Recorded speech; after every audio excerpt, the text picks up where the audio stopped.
দর্শক, নিবন্ধন ও প্রতীক ফিরে পেতে প্রধান নির্বাচন কমিশনার সিইসি এএমএম নাসির উদ্দিনের সঙ্গে বৈঠকে বসছে জামায়াতে ইসলামী।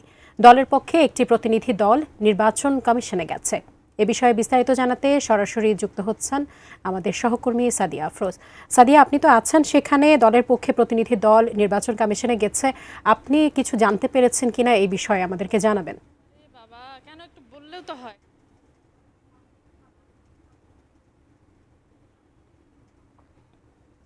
জানেন যে বেলা 12টায় বাংলাদেশ জামায়াতে ইসলামী তারা নির্বাচন কমিশনে আসার কথা ছিল এবং 12টায় এসেছেন এবং প্রধান নির্বাচন কমিশনার এএমএম নাসির উদ্দিনের সভাপতিত্বে এই বৈঠক শুরু হয়েছে এবং এই বৈঠকটিতে আরও অন্যান্য 4 নির্বাচন কমিশনার আছেন এবং তাদের সাথে নির্বাচন কমিশনের যে জামায়াতে ইসলামের সাথে নির্ধারিত বৈঠকটি ছিল সেটি এখনও চলছে এবং এই বৈঠক বলা যায় যে গতকালকের আদালতের রায়ের পর, অর্থাৎ জামায়াতের নিবন্ধন ফিরে পাওয়ার রায়ের পরে আজকে এই বৈঠক এবং এখানে বিশেষ করে বলা যেতে পারে জামায়াতের নিবন্ধন ফিরে পাওয়ার পাশাপাশি তাদের যে দলীয় প্রতীক ছিল দাড়িপাল্লা, সেই প্রতীকটির জন্য তারা কথা বলতে এসেছেন যাতে তারা সেই প্রতীকটি ফিরে পান।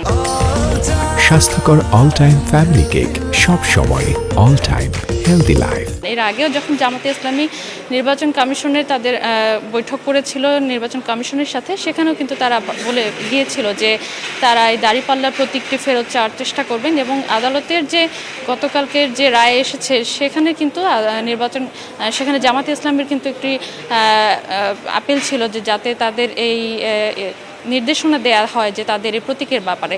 তো সেই জায়গা থেকে এই এখতিয়ার যেহেতু নির্বাচন কমিশনের, সেই জায়গা থেকে নির্বাচন কমিশনকে তারা হয়তো তাদের জায়গা থেকে অনুরোধ করা কিংবা তাদের জায়গাটা স্পষ্ট করতে চান, সেই প্রেক্ষিতে এই বৈঠকটি চলছে এবং এই বৈঠকে সহকারী সেক্রেটারি জেনারেল হামিদুর রহমান আজাদের নেতৃত্বে 6 সদস্যের প্রতিনিধি দল এসেছেন এবং তারা বৈঠকটি এখনও করছেন। তারা বৈঠকের পরে নিশ্চয়ই গণমাধ্যমের সাথে কথা বলবেন যে কোন কোন বিষয়গুলো তারা আলোচনা করলেন এবং সে বিষয়ে তারা সুস্পষ্টভাবে নির্বাচন কমিশনকে কি বলেছেন এবং নির্বাচন কমিশনের কাছ থেকেও নিশ্চয়ই আমরা জানতে চাইব যে তারা এই বিষয়ে কী ভাবছে। আদালতের রায়ের পরে আজকে নির্বাচন কমিশনের সাথে তাদের বৈঠক, একই সাথে আদালতের রায়ের এই সিদ্ধান্ত বাস্তবায়ন যেহেতু নির্বাচন কমিশনই করবে, সেই বিষয়ে নির্বাচন কমিশনের ব্যক্তিগত যে সিদ্ধান্ত সেটিও আমরা নিশ্চয়ই জানতে চাইব।